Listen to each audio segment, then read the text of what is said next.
اعوذ باللہ السمیع العلیم من الشیطان الرجیم من حمزہ ونفخہ ونفسہ ان اللہ وملائکتہ یصلون علی النبی یا ایھا الذین آمنوا صلوا علیہ وسلموا تسلیما اللہم صل وبارک علی محمد وعلی آل محمد کما صلیت وبارکت علی ابراہیم فی العالمین انک حمید مجید۔ بسم اللہ الرحمن الرحیم۔ السلام علیکم ورحمۃ اللہ وبرکاتہ ایھا المستمعین الکرام۔ ہم بیان شروع ہے جتنے نبی علیہ السلام کی وفات کے بعد جو اسلام سے ارتاد کی مرتد ہو گئے قبیلے، اس کے بارے میں ابھی بیان جاری ہے اور انشاءاللہ کرتے کرتے ہم نکلتے رہیں گے آہستہ آہستہ۔ تو آج مالک بن نویرہ یربعی یتیمی کے حالات۔ جب سجاہ جزیرے سے بھاگ گئی اور اس سے رفاقت کی اور اس نے مسلمہ سے رابطہ کر لیا، اللہ ان دونوں پر لعنت کرے، اور وہ بھاگ گئی، دوسرے علاقے چلی گئی جان چھڑا کر۔ جب یہ بات ہو گئی تو مالک بن نویرہ اپنے بارے میں پشیمان ہوا اور کشادہ نالے میں اترے ہوئے اپنے کام کے لیے ٹھہر گیا۔ خالد بن ولید نے اپنے فوجوں کے ساتھ کشادہ نالے کا رخ کیا اور انصار اب سے پیچھے رہ گئے اور کہنے لگے، صدیق نے ہمیں جو حکم دیا تھا وہ ہم پورا کر چکے۔ خالد نے انہیں کہا کہ یہ کام ضرور کرنا ہے اور اس موقع سے ضرور فائدہ اٹھانا چاہیے، اور مجھے اس بارے میں کوئی خط نہیں آیا، اور میں امیر ہوں اور میرے پاس خبریں آتی ہے، اور میں تمہیں چلنے پر مجبور نہیں کروں گا، اور میں کشادہ نالے میں جا رہا ہوں۔ یہاں پر اسلامی لشکر میں تھوڑا سا گڑبڑ ہوا۔ انصار نے بولا کہ ہمارا کام یہ تھا کہ یہاں جو قبائل تھے انہوں نے ہتھیار ڈال دیے، کچھ مارے گئے، کچھ مرے گئے، کچھ بھاگ گئے، کچھ نے اسلام دوبارہ قبول کر لیا اور واپس آ گئے۔ لیکن خالد بن ولید نے کہا کہ ابھی بس نہیں ہے، اور بھی قبائل باقی ہے، اور ہمیں مدینے سے سرکار کی طرف سے کوئی خبر نہیں آئی ہے کہ بس کرو اور واپس آ جاؤ، لہذا ہم یہ جنگ جاری رکھیں گے اور جس کے پیچھے بھی چلنا ہوگا چلتے رہیں گے۔ تو ان سے کہا کہ اگر میں امیر ہوں آپ کو جانا چاہیے، بہرحال اگر آپ نہیں جانا چاہتے تو میں تو جاتا ہوں۔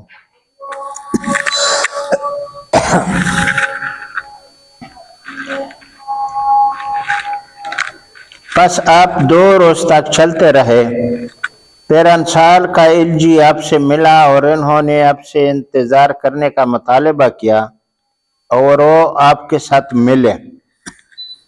انصار نے خالد بن ولید کو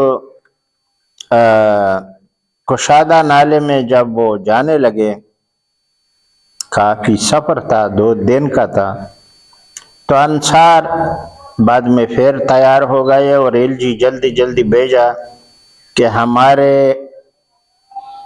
ملنے تک انتظار کیا جائے، اور مطالبہ کیا، اور وہ آپ کے ساتھ آ ملے، مطلب آ گئے۔ جب آپ کشادہ نالے میں پہنچے تو وہاں آپ نے مالک بن نویرہ کو قابض پایا۔ وہ اور ان کے ساتھ جو دستے تھے، لڑاکو تھے، وہ قابض تھے وہاں پر۔ خالد بن ولید نے لوگوں کو دعوت دینے کے لیے کشادہ نالے میں دستے بھیجے، اور بنی تمیم کے امراء نے سمع و طاعت سے آپ کا استقبال کیا۔ ان میں سے وہاں پر بنی تمیم کے جو ارتاد کیا ہوا تھا لوگوں نے، وہ واپس اسلام میں داخل ہو گئے اور انہوں نے طاعت قبول کی اور ہتھیار بھی ڈال دیے، اور زکوٰۃ و صدقات دیے، وہ بھی دے دیے۔ مگر مالک بن نویرہ اپنے معاملے میں حیران اور لوگوں سے الگ تھلگ تھا۔ وہ اپنا فوجی ٹولہ لیے ہوئے ایک الگ تھلگ تھا، اس نے کوئی فیصلہ نہیں کیا۔ فوجوں نے آ کر، اسلامی فوجوں نے آ کر اسے اور اس کے ساتھیوں کو قید کر لیا، اور ایک دستے نے ان کے بارے میں اختلاف کیا۔ ابو قتادہ الحارث بن ربیع الانصاری نے گواہی دی کہ انہوں نے نماز پڑھی ہے۔ ایک انصاری نے یہ گواہی دے دی کہ ان کو قتل مت کرو، انہوں نے نماز پڑھی ہے وغیرہ، اذان دی ہے۔ دوسروں نے کہا کہ نہ انہوں نے اذان دی ہے اور نہ نماز پڑھی۔ ایک گروہ نے اس پر شہادت دی کہ نہیں، یہ مرتد ہے، اس کا گروہ مرتد ہے، انہوں نے نماز بھی نہیں پڑھا ہے، اذان بھی نہیں دیا۔ کہتے ہیں کہ قیدیوں نے سخت سرد رات میں اپنے بیڑیوں میں شب بسر کی۔ خالد کے منادی نے اعلان کیا کہ اپنے قیدیوں کو گرم کرو۔ لوگوں نے خیال کیا کہ اب ان کو قتل کرنا چاہیے۔ کبھی کبھی غلط فہمی میں بھی غلط فہمی ہو جاتا ہے، بڑا نقصان ہو جاتا ہے۔ پس انہوں نے ان سب کو قتل کر دیا، اور سیدنا درار بن الازور نے مالک بن نویرہ کو قتل کر دیا، اور جب دعوت دینے والے نے سنا تو وہ باہر نکلا اور لوگوں ان سے فارغ ہو چکے تھے۔ اس نے کہا، جب اللہ کا کسی کے کام کا ارادہ کرتا ہے تو اسے کر کے رہتا ہے۔ خالد نے مالک بن نویرہ کی بیوی ام تمیم دختر المنحال کو اپنے لیے منتخب کر لیا، کیونکہ ان کے جو قتل کیے گئے وہ لونڈیاں بنائی گئی اور غنیمت بھی ان کا بانٹ دیا گیا، اور وہ خوبصورت عورت تھی۔ جب وہ حلال ہوئی تو آپ اس کے پاس آئے۔ پھر خالد نے مالک کو طلب کیا۔ یہ جو مالک بن نویرہ تھا، یہ نویرہ کے جو بیٹا تھا،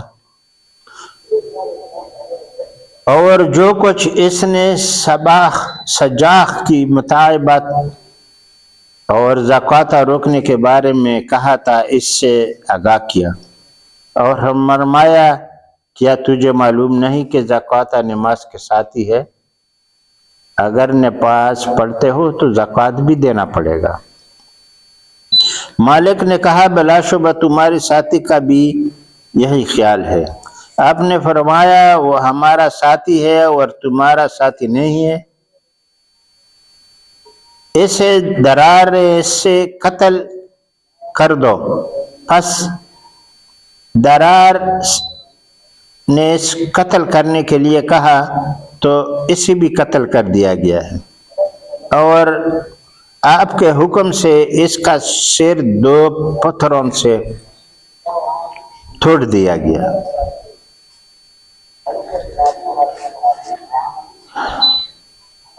مالک کے بالوں میں بڑے بڑے بال تھے، ان میں کنڈے ونڈے وغیرہ ڈالے، رسیاں بھی ڈالے، ان کو انڈی میں پکا لیا اس کا سر کو، تاکہ دوسرا عرب بھی ڈر جائے۔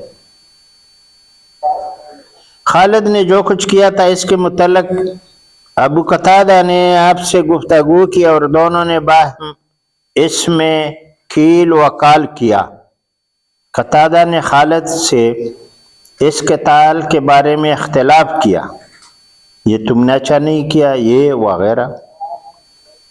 حالانکہ خالد بن ولید اس وقت پورا جتنے بھی سپاہ سے چھوٹے چھوٹے کمانڈان تھے اس کا پورا جنرل سپاہ سالار تھا، اس کا حکم ان لوگوں کو ماننا چاہیے تھا۔ حتیٰ کہ ابو قتادہ نے جا کر سیدنا صدیق رضی اللہ عنہ کے پاس آپ کی شکایت کر دی، اور سیدنا عمر نے بھی قتادہ کے ساتھ خالد کے بارے میں گفتگو کی، اور صدیق سے کہا کہ اس سے معزول کر دیجئے۔ یہ میں پہلے بھی بتا چکا ہوں کہ خالد بن ولید اور سیدنا عمر کا آپس میں بالکل نہیں لگ رہا تھا، جوڑ نہیں بنتی تھی۔ نبی علیہ السلام کے زمانے میں بھی ایک دوسرے سے دور رہتے تھے، اور حتیٰ کہ ایک دوسرے کے پیچھے طعن بھی کرتے تھے۔ کہا جاتا ہے، اس کا وقت پر پورا تفسیر آئے گا، کہ بچپن میں یہ دونوں آپس میں لڑے تھے، یہ کچا جوانی میں بلوغت کے قریب، اور خالد بن ولید نے سیدنا عمر کی ہاتھ توڑ دی تھی۔ وہ بہت طعن میں وہ چلتا جا رہا تھا، تو اب بھی وہ مطلب ان کے دل میں جو اس کے خلاف تھا خالد کے، انہوں نے موقع پا کر کے اور الزام لگا کر کے خلیفہ وقت سے کہا کہ اس کو معزول کر دیجئے، اس کی تلوار میں ظلم پایا جاتا ہے۔ ابو بکر نے فرمایا، میں اس تلوار کو نیام میں نہیں کروں گا، جیسا اللہ تعالیٰ نے کفار پر سنتا ہے۔ ابو بکر سیدنا ابو بکر کا جواب کیا ہے۔ انہوں نے بولا، سیدنا عمر نے کہا کہ دیکھو یہ بہت ظالم ہے اور ان کا تلوار بھی ظالم ہے، لہذا معزول کر دیجئے۔ تو جواب میں سیدنا ابو بکر رضی اللہ عنہ نے کہا کہ میں اس تلوار کو نیام میں کرنے کے لیے نہیں کروں گا۔ اس تلوار جیسے اللہ تعالیٰ نے کفار پر سونتا ہے، یعنی تیار رکھا ہے۔ اللہ تعالیٰ نے پہلے بھی میں نے یہ بتا چکا ہے کہ اس کو سیف اللہ بھی کہا جاتا تھا، جب انہوں نے وہاں پر جو جنگ میں شہید ہوئے سیدنا زید بن حارثہ، جعفر طیار رضی اللہ عنہ اور عبداللہ بن رواحہ، تو اس نے حالانکہ ان کو آرڈر بھی نہیں تھا، لیکن وہاں تھا اس کمان میں، تلوار اٹھا کر کے اور بڑے زبردست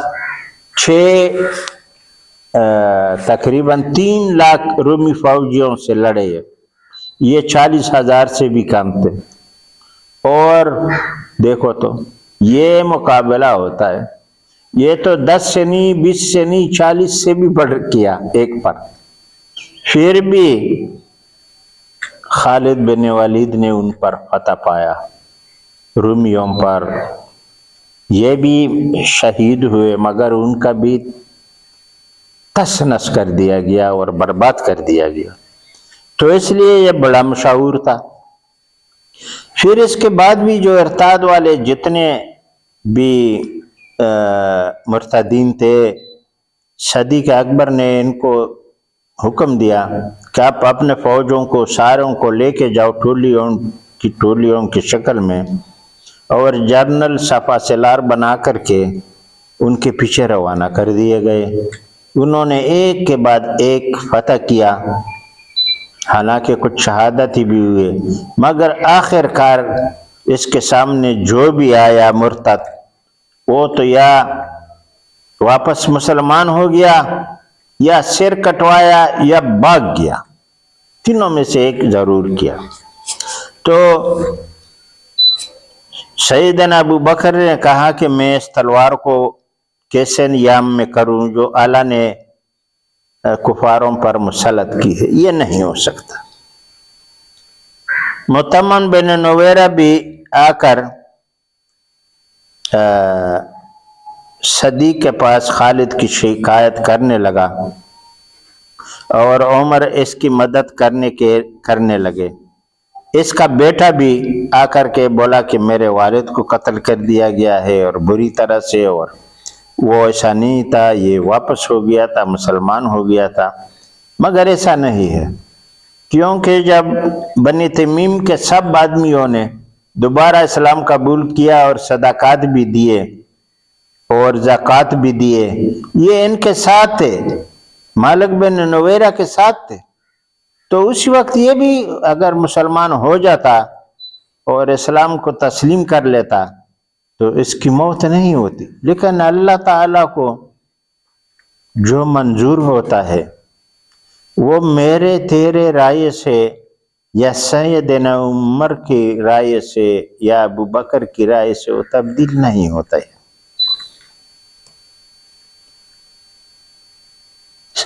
صدیق کو وہ مریض سے سنائے گئے جو اس نے اپنے بھائی کے بارے میں کہے تھے. یہ بھائی تھا ان کا، بھائی بھی تھا جو متمم بن نویرہ. پس صدیق نے اسے اپنے پاس سے دیت دی. سیدنا صدیق رضی اللہ عنہ نے اتنا کیا کہ اس کو جب بہت سارے اور اپنے بھی جو دربان کے سارے لوگ جو بڑے بڑے صحابہ قتادہ اور عمر بھی ان کے ساتھ ہو گئے، تو ان کے پاس کوئی چارہ نہیں رہا. پھر اس نے یہ کیا کہ وہ تو ختم ہو چکے ہیں، لہذا دیت دی. اس بارے میں متمم کی اشعار بھی ہے اور بہت سارے پڑھے گئے ان کے بارے میں.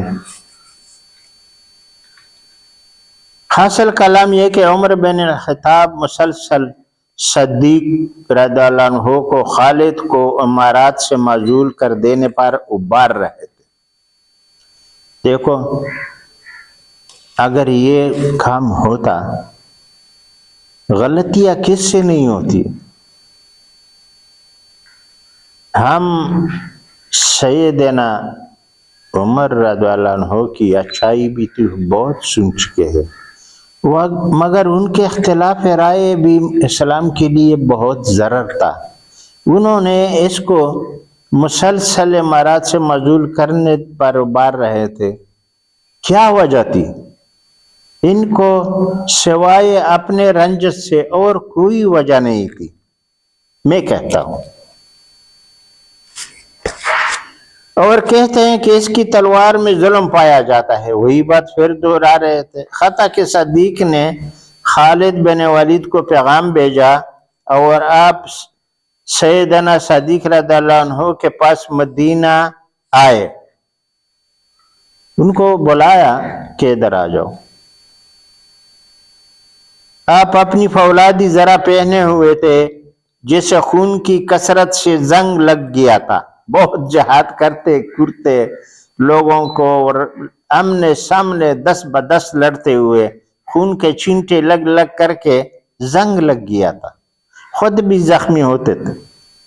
نیز اپنے عمامہ میں خون سے لوتڑے ہوئے تیر بھی نکال لگائے ہوئے تھے۔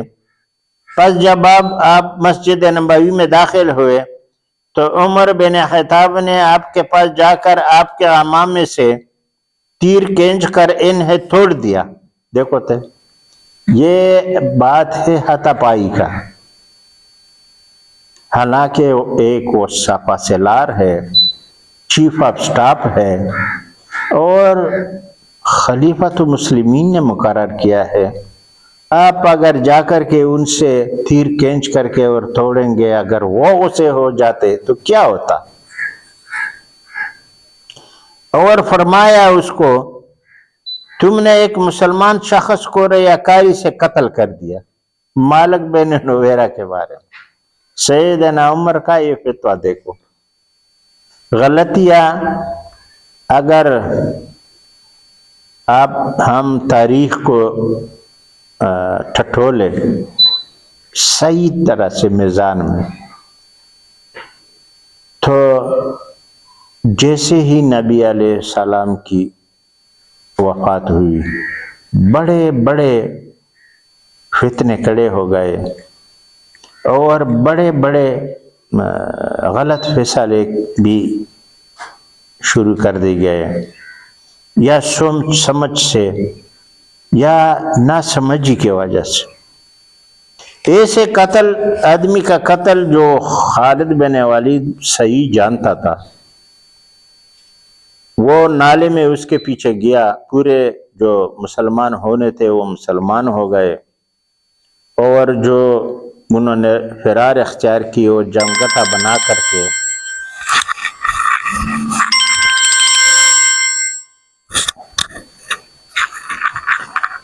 تو پھر وہ لڑنے لگے اور اس پر فتح پا کر کے ان کو پکڑ کر کے اور پھر ان کو قتل کر دیا گیا۔ مگر بہت لوگوں نے یہ عمر نے ساتھ بھی دیا، قتادہ نے بھی دیا، اور لوگوں نے بھی، تو مجبوراً اس کا دیت دینا پڑا۔ خالد نے ان سے کوئی بات نہیں کی، بلکہ انہوں نے یہ کہا، سیدنا عمر نے، کہ آپ نے ایک مسلمان شخص کو ریاکاری سے قتل کیا اور پھر اس کی بیوی سے جفت ہوئے، یعنی زبردستی وہ بھی چھین لیا۔ اللہ کی قسم میں تمہیں پتھروں سے سنسار کروں گا۔ دیکھو یہ اور الٹا سیدھا بات کہ ابھی ہم لوگوں میں جھگڑے کیوں نہیں ہوں گے؟ ہمارے مسلمانوں میں یا جو ذمہ دار لوگ ہوتے ہیں کیسے نہیں ہوں گے، جب اس زمانے میں بھی بڑے بڑے اور عقل مند لوگوں میں انہوں نے جھگڑنے کی کوشش کی۔ اللہ رحم کرے۔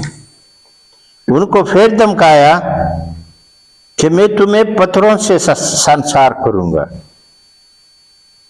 مگر خالد بن ولید کی صبر آزمائش دیکھو، ان کی صبر دیکھو اور ان کی استقامت دیکھو۔ خالد نے ان سے کوئی بات نہیں کی، اور ان کا خیال تھا کہ صدیق بھی ان کے بارے میں، سیدنا صدیق رضی اللہ عنہ بھی خالد کا خیال تھا کہ ان کے بارے میں عمر کی جیسے رائے رکھتے ہیں، لیکن اندر چلا گیا۔ حتیٰ کہ آپ سیدنا ابوبکر رضی اللہ عنہ کے پاس گئے اور ان کے پاس معذرت کی، تو انہوں نے آپ کو معذور قرار دیا اور جو کچھ اس بارے میں آپ سے ہو چکا تھا اس سے درگزر کیا۔ سیدنا ابوبکر کی دانائی، دانشمندی دیکھو۔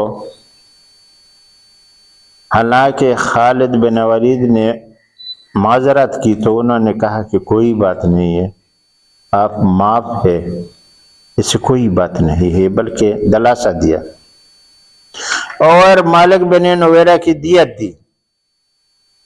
صدیق کے ہاتھ سے باہر نکلے تو عمر سیدنا عمر مسجد میں بیٹھے ہوئے تھے تو خالد نے کہا اے ابن ام شملہ میرے پاس آؤ، تو انہوں نے آپ کو جواب نہیں دیا، انہوں نے بھی پھر ان کو بلایا کہ میرے پاس آ جاؤ، دیکھتے ہیں ابھی وہ تو ابھی اس کو سہارا مل گیا، سپورٹ مل گیا، ڈر تو ان کو خلیفہ سے تھی، اب انہوں نے ان کو دمکا کے کہا کہ آ جاؤ، مگر وہ لاجواب ہو گئے۔ دیکھو غلطی یہاں، اگر وہ ہمارے یہ بزرگ جو گئے ہوئے ہیں اللہ ان کو بخشے اور بخشش ہو بھی گئی تھی، ان کے غلطیوں کی وجہ سے، ان کے غلطیوں کے ازالے سے ہم لوگوں میں تفرقے پڑے ہیں اور کیا کیا فرقے بنے ہوئے ہیں، ایک دوسرے کے خون کے پیاسے ہیں، اور سمجھ گئے سیدنا عمر کے صدیق رضی اللہ عنہ ان سے راضی ہو گئے، وہ سمجھ گئے کہ اب بھی ہم جا کر کے خالد سے ہاتھا پائی ہی ہوگی، کیونکہ وہ جب واپس آئے اور مجھے للکارا تو کوئی بات ہے۔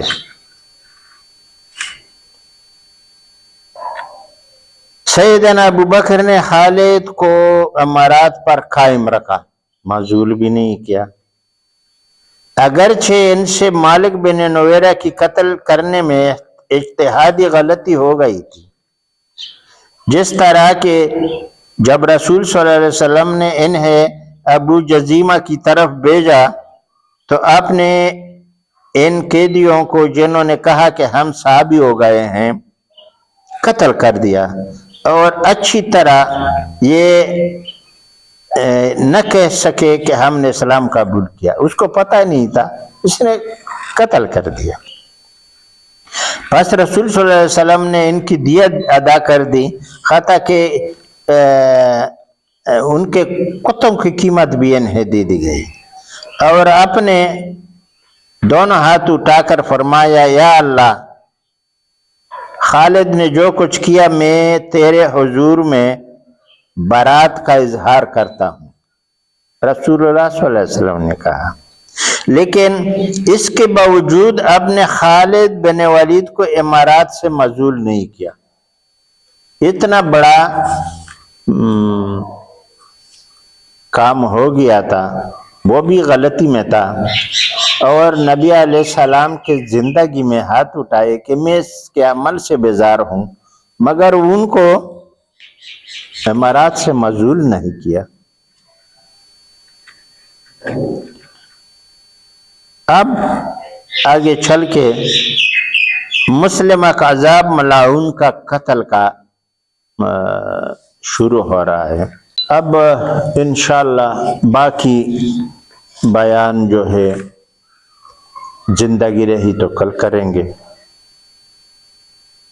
اللہم انی ظلمت نفسی ظلما کثیرا ولا یغفر الذنوب الا انت فاغفر لی مغفرۃ من عندک انک انت الغفور الرحیم۔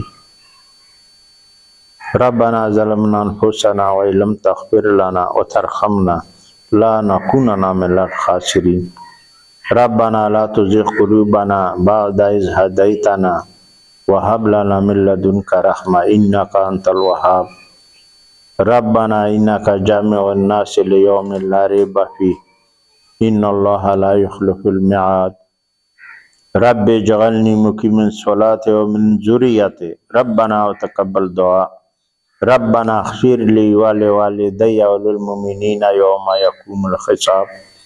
ربنا هب لنا من ازواجنا وذریاتنا قرۃ اعین واجعلنا للمتقین اماما۔ اللہم انصرنا المجاہدین المخلصین فی کل مکان۔